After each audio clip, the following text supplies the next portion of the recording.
bébé, bamama, batata, bandeko. Nakanisa bino banso beaucoup. Kamwa, komona groupe ya cohésion nationale ya basuzi. To imita kebe bakonzi.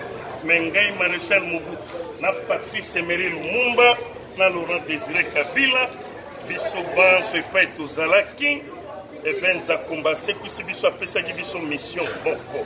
Mission yango ezali nini ya koya ko soutenir Dauphin Emmanuel Ramazani Shadari na élection. Moto a choisir ye père ya démocratie qui est yo Raïs Joseph Kabila Kabanga. Na félicitaka ye mingi pour makambo asali même ngamo ko ezolekelanga. Na tango nanga tango nazaki na bokundi.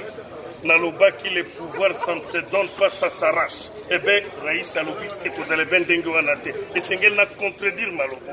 Abimi c'est bête enfin. Ma bête au malam. Malam. Merci.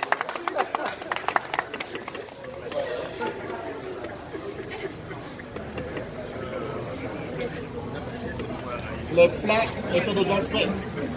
Les complots étaient déjà établis. Le gouvernement s'imposait contre la volonté du peuple. Et la Belgique qui désire balkaniser ce pays. Et le traitement du Congo, c'est demain. Bon. Merci. Je n'ai jamais trahi le Congo.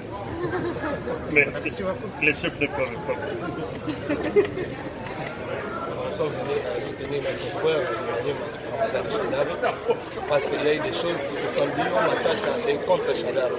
C'est pourquoi je suis avec lui pour lui faire voir que je le soutiens à 100%. Et grâce à moi, tout Manéma va soutenir Shadari. Vraiment. Merci. Vraiment, merci beaucoup. Bandi, nous banso, Bolandi Bango, tout le monde a balasima. Mais tu es bien que victoire est allée à Dauphin. Emmanuel Ramazani Shadar. Merci beaucoup.